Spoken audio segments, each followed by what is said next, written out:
अगर उससे शुद्ध होते हो लोग तो भाई उस पेशाब को बिकवाना शुरू कर दो। कहेगा आजाद भारत है।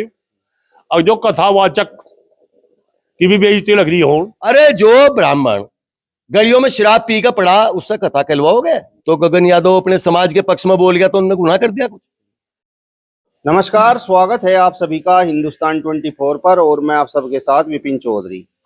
इटावा में यादव कथावाचकों का मामला इस समय पूरे देश में चर्चाओं में है और लोगों के अंदर इस घटना को लेकर बड़ा गुस्सा है।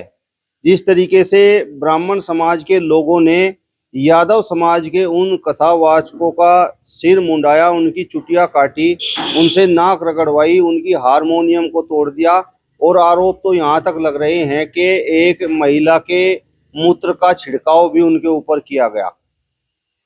आज इस बड़े ही महत्वपूर्ण और गंभीर विषय पर बातचीत करने के लिए किसान समाज के कुछ लोग इस समय हमारे साथ में मौजूद हैं। तो शुरुआत चौधरी साहब हम आपसे करेंगे, आप भी सामाजिक व्यक्ति हो, तो जिस तरीके से जो यादव समाज के कथावाचक थे उनके साथ अमानवीय व्यवहार किया गया, उनके बाल काट दिए गए, उनकी चुटिया काट दी, उनसे नाक रगड़वाई गई, उनकी हारमोनियम को तोड़ दिया, उन्हें पीटा गया, तो इस घटना पर आप क्या कहेंगे? क्या कहेंगे? इस पर अच्छा कहा जाओ, इस घटना पर अच्छा कहा जाएगा। देखो चौधरी साहब, जो भी संत हुए, संत की कोई बिरादरी नहीं होती, कथावाचक की कोई बिरादरी नहीं होती। कई बिरादरी के लोग हैं ऐसे जो कथावाचक हैं जिन्हें मुझ बनने ज्ञान है सर चीजों का। ये किसी दे अधिकार एक ब्राह्मण ही पंडित ही कथा कह सके। पंडित तो नबड़े भी फिर हैं। मैं तो मेरी जानकारी में जहां तक है कि जो गणित है, पत्रे देखे थे यहाँ एक भावसिका ठाकुर है, मास्टर शायद तो काफी टाइम से मिला नहीं, उसका इतना बढ़िया गणित था, बहुत अच्छी बात बताओ था, रेखा देखा था, ठाकुर मास्टर था। एक पत्रोल है सहारनपुर में भी है, बहुत अच्छा गणित है उसका। ये कहां तक ठेकेदारी दे दी कि ब्राह्मणी पंडित ही कथावाचक हो सके। और देखो एक बात सुनो, कोई अच्छी बात बता रहा, अगर अच्छी लगे सुन लो, नहीं लगे तो ना सुनो। ये तो कोई तरीका नहीं, मैं मूछ काट दी, दाढ़ी काट दी, भाई सिर मुंडवा दिया, ये कोई तरीका है थोड़ा ही? यू किसे आके दिया? यहाँ तो आजाद समाज है, आजाद समाज है, बहुत अच्छे बड़े बड़े लोग, किसी बिरादरी का योद्धा और संत कहीं सुना गया कि बिरादरी हो, योद्धा बहुत हुए, वो अलग अलग बिरादरियों हुए। उसमें जो यादव है, यादव नहीं पढ़े लिखे हैं, यादव तो मुख्यमंत्री रह लिए। ये तो बात बहुत घिनौनी है। अगर एक समाज ने, आज भी युग बदल गया, ऐसा युग है, सरकार भी कहीं सब बराबर हैं, सब भाई भाई हैं, नेता भी भाषण में कहे हिंदू मुस्लिम सिख ईसाई सब भाई भाई। ये कहाँ का दस्तूर है भाई? वो कथा नहीं कर कहना चाहते, कहते थे भाई सुनते नहीं थारी, लेकिन यू का लिखा है चोटी काट दी, सिर बनवा दिया, पेशाब का छिड़काव करेगा, यू का लिखा। कहाँ का समाज रह गया? कहाँ का समाज रहेगा? यू बहुत घिनौनी हरकत है, बहुत घिनौनी हरकत है। ये मतलब आज भी समाज में वही ऊंच नीच वाली भावना है लोगों के दिमाग में। हाँ, कुछ लोगों को होगी, हम तो मानते नहीं थे, हम तो मानते कुछ लोगों को होगी या दिख नहीं रही। भाई यादव नहीं पढ़े लिखे हो सकते, कौन ने कहा? जो स्कूल हैं, संस्कृति के स्कूल हैं, उसमें कोई एक बिरादरी के लोग हैं जो पढ़ाई पढ़े हैं, तरह तरह की पढ़ाई पढ़े हैं, उसको बिरादरी देखी जाए उनमें, जिन्हें शौक है पढ़ने का पढ़े हैं वो। तो गणित तो बहुत लोगों पर है, कथावाचक बहुत अच्छे अच्छे हैं। आचार्य बलबीर सिंह था, चलो घटना में मारा गया, लेकिन गुज्जर था, गुज्जर बहुत है, करमवीर है, बहुत लोग हैं, गुज्जर नहीं है। भाई जाति तो संत की और महान योद्धा की कोई जाति नहीं होती। अच्छे आदमी कोई जाति, अच्छा आदमी जो किसी भी का, चाहे संत है, चाहे कथावाचक है या योद्धा है, वो किसी एक का नहीं होता, वो सब क्यों। मेरा सवाल आपसे ये है कि ब्राह्मण को तो श्रेष्ठ माना गया है, कार्य मानना का श्रेष्ठ, जो कार्य श्रेष्ठ करे वो मानना का, ब्राह्मण दूसरे भी काम करें उनकी का श्रेष्ठ मान लेंगे, 2 रुपये फलाना करे उसकी का श्रेष्ठ माने। जो कार्य बढ़िया करे, वो ब्राह्मण हो, गुज्जर हो, जाट हो, राजपूत हो, अहीर हो, यादव हो, वो जो अच्छा कार्य करे वो वरिष्ठ मानना जा। एक मैं कह दूं मैं वरिष्ठ हूँ, मैं कहा तो वरिष्ठ हो जाऊंगा? मैं छठी फैला आदमी कहा तो वरिष्ठ हो जाऊंगा? मेरे तो अच्छे लोग पढ़े लिखे समझदार हैं भाई। मैं तो जो 4 बोल किसान यूनियन में कह सकूं, किसान यूनियन में यू है, उल्टा बोलेगा सुल्टा बोलेगा, कोई गणित तो है नहीं कहीं भाई कहते तो किसान यूनियन के आदमी। क्यों जी जो चौधरी साहब ने वो अपने अपन कहता था भाई हमें देखा मैं तो पागल था, तुम सारे पागल हो, एक डब्बा ही खड़े हुए लिए इसी काम पर। चौधरी साहब कहते रहते भाई मैं तो था ही बावड़ा और तुम भी सारे बावड़े हो लिए, लेन लगो फिर तो दिखे फिर इसी काम पर। तो भाई संत किसी एक का नहीं होता। उन लोगों ने उसकी कथा था नफरत थी, वहां नहीं होना था। और हमने तो कई बार देखा फेरे पे दो पंडित कर रहे, वो वहां लड़ पड़े, वो एक दूसरे की बात लग जाए कट्टन। तो पंडितों के दिमाग में एक गलत फहमी है, ऐसा नहीं करना चाहिए, बहुत घिनौनी हरकत है, उन्हें माफी मांगनी चाहिए। समाज पता है, समाज तो एक ही है भाई, हमारा तरीका है तो दूसरा। अब कोई हाथ नू न धो ले, कोई नू न धो ले, धोए तो पड़ी में ही। तो ये जो है ना, ये बात बहुत गंदी है। आज का समाज कहाँ है? आज सरकार बेचारी बराबरी हो, सरकार का जोर भी हो या बराबरी हो। नहीं वो युग जो अच्छा थोड़ा था भाई नफरत कर दे एक दूसरे से नफरत करें, वो युग अच्छा थोड़ा था। हम तो लोग कहें आजाद भारत का है, आजाद भारत है। अब जो कथावाचक की भी बेइज्जती लग रही हो, कोई गलत काम करने आए थे और वह कथा ना कह देते, उन्हें उनका कोई परचम कम हो जाता। उन्हें ऐसी तो नहीं करनी चाहिए थी, बेइज्जती तो नहीं करनी चाहिए थी। ये बहुत बुरी बात है और हम इसकी घोर निंदा करते हैं। ब्राह्मणों का कहना ये है कि ये गांव ब्राह्मणों का है, तो यहाँ पर यादव समाज का कथावाचक कैसे कथा कह सकता है? किले बुलाए तो होंगे, किसी ने बुलाए तो होंगे। और गांव ब्राह्मणों का है, उसमें और कितना हक निकाल जाने का। गाँव में तो कोई भी चले जा, किसी भी रूम में चले जा भाई, सब्जी बेचने चला जा, बर्फ बेचने चला जा, मांगण खान चला जा, इस सब तक हम तो यू है। नु किसे कह दिया ब्राह्मणों का आज में दूसरे ने पढ़ा, गुजरों का में दूसरे ने पढ़ा, नु किसे कह दिया? गांव तो गांव सत बसाए, गांव राम अपने सत बसाए। किसा अधिकार दे दिया ब्राह्मणों गांव में होने घुसने का कोई? और वही बात तो सुनो, उनकी बात खराब होती है, उन्हें नु कहते हैं भाई देखिए यहाँ कथा कहो ना तुम, वो मान जाते को फौज लेकर रहते हुए। यूं तरीका थोड़ा है चोटी काट दी, बाल काट दी, वो बेइज्जती कर दी, यूं नहीं तरीका बढ़िया। आप बताओ जी, अब तो इस मामले ने पूरा तूल पकड़ रखा है और कहा यह जा रहा है कि जो कथावाचक हैं उन्होंने वहां पर महिलाओं को छेड़ने का काम किया, इस वजह से उनकी पिटाई हुई। और इस बात को लेकर कोई मामला नहीं है कि वो यादव कथावाचक थे। ऐसा है विपिन जी, हमें एक बात बताओ आप, स्वतंत्रता दिवस मना आज देश में। स्वतंत्रता दिवस के क्या मायने हैं? कि भाई सब स्वतंत्र हैं, सब आजाद हैं। जब ये देश आजाद हो गया अंग्रेजों के चंगुल से और हर व्यक्ति को ये आजादी का प्रमाण पत्र मिल गया, हर व्यक्ति जिंदा हो गया आजादी से कि भाई हम सब आजाद हैं, तो उसमें चाहे यादव हो, चाहे ठाकुर हो, चाहे ब्राह्मण हो, चाहे बनिया हो, चाहे गुज्जर हो, चाहे अहीर हो, कोई भी हो, या मुस्लिम हो या एससी हो, सब आजाद हुए ना। हुआ तो पूरा भारत ही आजाद। तो जब आजादी का सर्टिफिकेट पूरे भारत की जनता को मिल गया, 140 करोड़ लोगों को मिल गया, तो उसमें फिर ये तो रहा ही नहीं कहीं से कि कोई कथा नहीं कह सकता।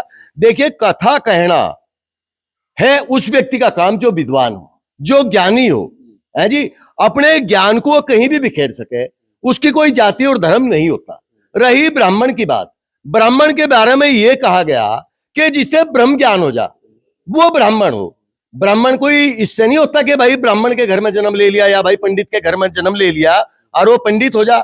अगर जो लोग ब्राह्मण समाज में जन्मे हैं और वह शराब का सेवन करें, मीट का सेवन करें, या वह गोलियां भी चलावें, क्राइम काम भी करें, उन्हें क्या कहोगे आप? दूसरी बात, जहां तक वो यादव समाज के लोग थे और वो कथा कहने के लिए चले गए, वो किसी ने प्रोजेक्ट भी करे होंगे। अगर वो ब्राह्मणों का गांव था और उसमें सब ब्राह्मण थे, तो उन्होंने क्या जरूरत पड़ी थी उनकी?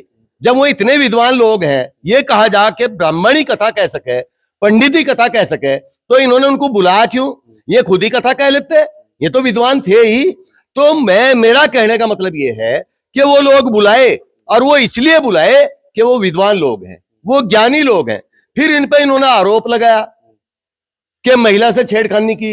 एक बात बताओ आप मुझे कि जब कोई आंखों से अंधा है, उसे क्या तो औरत का पता और क्या उस आदमी का पता कि औरत है या आदमी है? तो ये सारी की सारी ये जो वीडियो फिर वायरल हुई, बाद में हुई है, उस कथा के बाद में, जब उनको बेइज्जत किया गया, उनकी चोटी काटी गई, उनकी नाक रगड़वाई गई, और सुनो उन पे पेशाब का छिड़काव कराया गया। अगर उस पेशाब की इनके यहाँ इतनी ही वैल्यू है, तो उस पेशाब को बोतलों में भर के और उसको मार्केट में दुकान में खुलवा दो।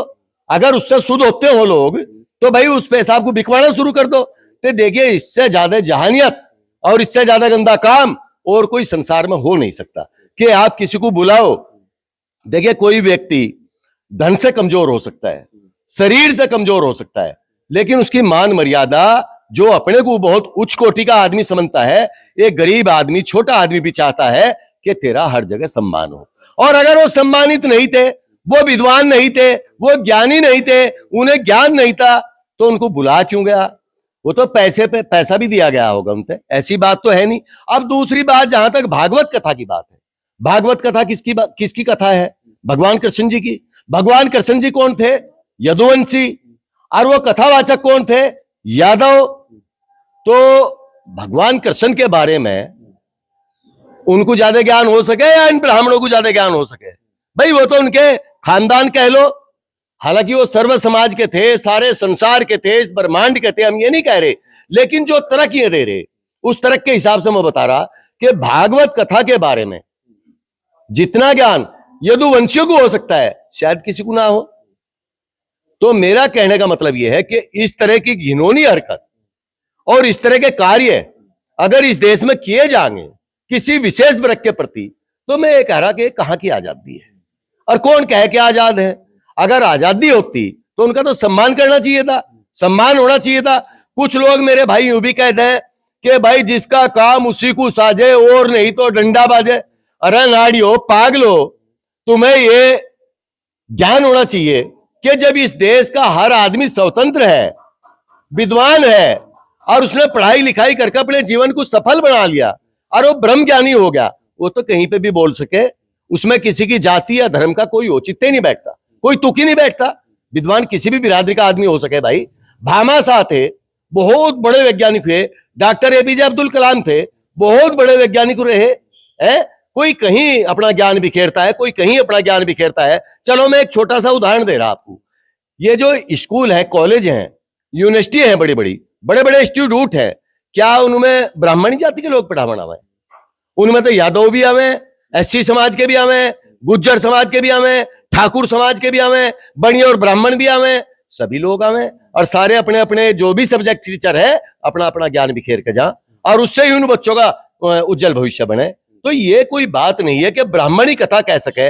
अरे जो ब्राह्मण गलियों में शराब पी कर पड़ा, उससे कथा कहलवाओगे? वो कथा कह देगा? वो भी तो ब्राह्मण ही है भाई। या कितने लोग जुआ खेलते हैं, वो कथा कह देंगे क्या? है कथा योग्य? अब मैं एक छोटी सी बात अपने गांव की बता रहा। मेरे गांव में थे एक पंडित जी, वो चले गए किसी के यहाँ कथा कहन, बुलवा लिया कि भाई हमारे कथा कह दे। ऐसा ही जमाना था, वो सीधे लोग थे। तो वो बेचारा कथा की किताब तो गया भूल और रूप कला के सांग की ठाले गया। अब जाकर रूप कला के सांग बांचना शुरू कर दिया। अब वो किसी ने ध्यान दे लिया उस पर, कहने लगे पंडित जी ये तो रूप कला का सांग लग गया तुम बंचन। कहने लगे हो यार कथा किताब मगर भूलिया, इनसे कथा कहलवाओगे? तो वो तो जमाना अच्छे लोगों का था, सीधे लोगों का था, तब भी सम्मान करते थे। राजकुमार जी, मेरा सवाल आपसे ये है कि सही बात है कि कथा कोई भी कर सकता है, लेकिन आरोप ये है कि वो जो यादव कथावाचक थे वो वहां पर अपनी जातियां छुपा कर गए। उन लोगों को पता नहीं था कि भाई ये कथावाचक यादव हैं। उन्होंने अपने आधार कार्ड भी बदल रखे थे। एक व्यक्ति के पास से दो आधार कार्ड बरामद हुए। चलिए, अगर उन्होंने जातियां भी छुपो ली और आधार कार्ड भी दबा लिए, हम मान गए इस बात को। कथा उल्टी सुल्टी तो नहीं कह रहे थे, कथा तो सही कही होगी। भागवत कथा थी, भागवत कथा वो कह रहे थे। उससे मैं फिर उसी बात को दोहरा रहा, उससे उस पर फर्क क्या पड़ रहा? उसकी जाति से या उसके नाम छुपाने से क्या फर्क पड़ रहा? आप मुझे बताओ। अगर कोई बनिया चला जाता कथा कहन, कोई गुज्जर चला जाता कथा कहन और उसने ही मान लिया नाम छुपो लिया, उसका कथा से क्या लेना देना है भाई? भाई वो तो एक धर्म का प्रचार प्रसार था, उन्होंने सुनना था, उन्हें सुनाना था, उससे उस पर फर्क क्या पड़ रहा? हम तो ये पूछे। अधिकार शास्त्रों ने ब्राह्मणों को ही दिए हैं। कौन से शास्त्र ने दिया भाई? अष्टांग ऋषि की जाति का पता, ये ऋषि महात्मा भी उनकी जातियों का पता है। भगवान कृष्ण जी को क्यों मानते हो? वो भी यदुवंशी थे, वो ब्राह्मण कब थे? उनके बारे में तो लिखा नहीं। भगवान राम के बारे में पता, उनको सब मानते हैं, सारा ब्रह्मांड मानता है। भगवान शिव को सब मानते हैं, ब्राह्मण भी मानते हैं, सब लोग मानते हैं, संसार का छोटे से छोटा व्यक्ति मानता है। अभी जहां तक बाबा रविदास जी की बात है, लेकिन सब उनके पैरों को दंडवत प्रणाम करते हैं, कबीर साहब को सब प्रणाम करते हैं, जिन्हें जिनका सत्संग ले रखा। वो क्या है भाई?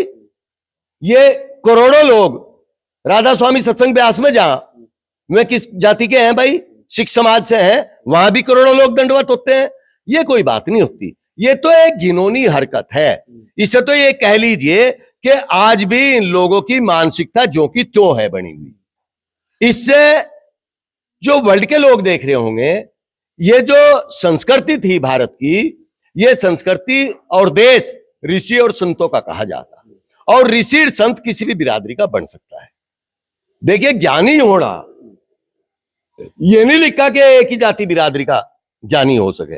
यही इसी देश में बाबा भीमराव अंबेडकर जी हुए, कितने बड़े विद्वान थे, हुए या नहीं हुए? और यही महात्मा गांधी जी भी हुए। मेरा सवाल आपसे ये है कि इस मामले में अब गगन यादव लगातार सुर्खियों में है, और इटावा में किस तरीके से वहां पर बवाल हुआ वो भी आपने देख लिया होगा। पुलिस पर यादव समाज के लोगों ने पत्थर बरसाए और पुलिस को भी फिर कार्रवाई करनी पड़ी। तो फिर ये विवाद गगन यादव बढ़ावा क्यों दे रहे हैं? जब ब्राह्मण समाज के होते हुए, जो अपने को यूं कहें हम बहुत विद्वान हैं, दूसरे समाज के लोगों को बेइज्जत कर सकें, उनकी चोटी काट सकें, उन पे मूत्र का छिड़काव कर सकें, उनको बेइज्जत कर सकें, गाली दे सकें, पीट सकें, तो गगन यादव अपने समाज के पक्ष में बोल गया तो उन्होंने गुनाह कर दिया कुछ? या फिर किसी और समाज के लोगों को रहने का अधिकार ही नहीं है, एक ही समाज के लोग रहेंगे? देखिए, भारतवर्ष है, और अब भी इस देश का राजा, इस देश का जो प्रधानमंत्री जी हैं, वो अब भी 140 करोड़ लोगों की बात करें, और 140 करोड़ लोगों में पूरे भारत की गणना होगी, सभी जाति धर्म के लोग आगे। तो जब प्रधानमंत्री 140 करोड़ लोगों की बात करते हैं, तो उसमें फिर यादव और पंडित और ब्राह्मण और गुज्जर, ठाकुर, कुर्मी, किसी का कुछ रहा ही नहीं। अखिलेश यादव ने भी उन कथावाचकों को बुलाकर उन्हें सम्मानित करने का काम किया, तो ये जातिवाद नहीं? बेइज्जत करने का तो नहीं किया भाई, बेइज्जत करने का काम तो नहीं किया। किसी को सम्मान देना गुनाह है क्या? आप बताओ मुझे। अगर अखिलेश यादव जी ने उनको बुलाकर के सम्मान दे दिया, और वो अंधा व्यक्ति उसको ढोलक दे दी, और उनके सम्मान को बचाने का काम कर दिया, उनकी जुबान से 2-4 चौपाइयां सुन ली, कौन सा गुनाह कर दिया? इसे गुनाह कहोगे आप?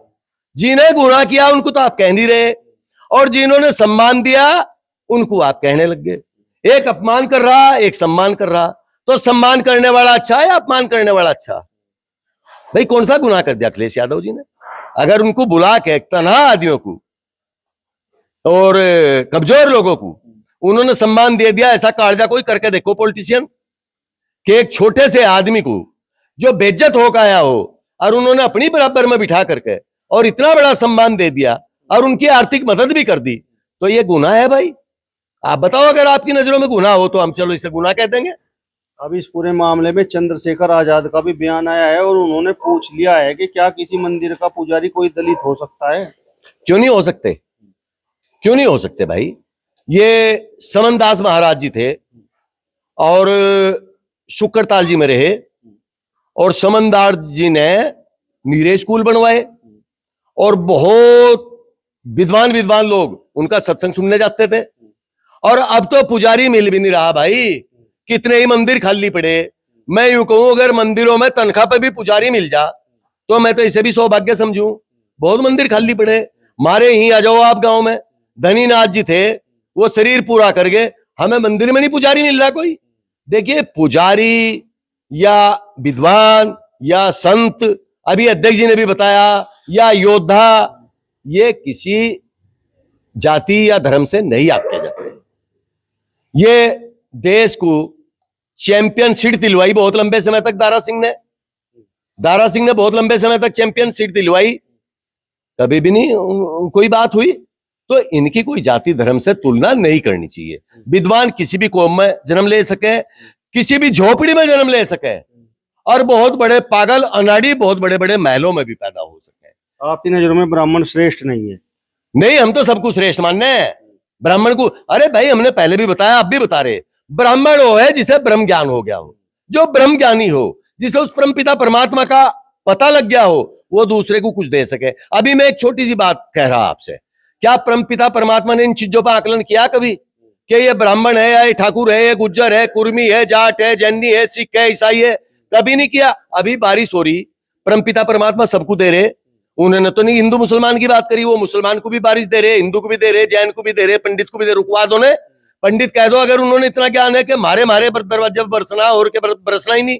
जब सूर्य निकलेगा, सूर्य की किरणें परमपिता परमात्मा सबको दे रहे, जो अपाहिज है उसको भी दे रहे, जो शूद्र जाति का उसे भी दे रहे, जो उच्च जाति का उसे भी दे रहे। उन्होंने कभी नहीं कहा या सर्दी देंगे, सर्दी भी सबको देंगे, या जमीन दी खेती करने के लिए, जीवन यापन करने के लिए, वो भी सबको दी। किसी एक का अधिकार तो उन्होंने छोड़ा नहीं। और शमशान और कब्रिस्तान, ये भी दोनों चीजें सबको दी, सभी को जाना वहां भी। तो अगर ऐसी व्यवस्था होती ईश्वर के यहां से, तो फिर तो यहां कहीं सूरज देने पड़ते, कहीं चांद देने पड़ते, कहीं पृथ्वी देनी पड़ती, कहीं समुद्र देने पड़ते। अलग अलग जातियों को अलग अलग चीजें का वितरण होता परमात्मा के यहां से। तो उन्होंने तो कभी नहीं मानना जिनके हम उपासक हैं सभी लोग। तो ये सब ये गंदी बात है, अच्छी बात नहीं है। इनसे देश का भाईचारा खराब होता है, मेरा कहने का मतलब ये है। चलिए, तो किसान समाज के लोगों को आपने सुना। फिलहाल इस वीडियो में बस इतना ही। अगली वीडियो में फिर आपसे मुलाकात होगी। तब तक बने रहिए हिंदुस्तान 24 के साथ। नमस्कार।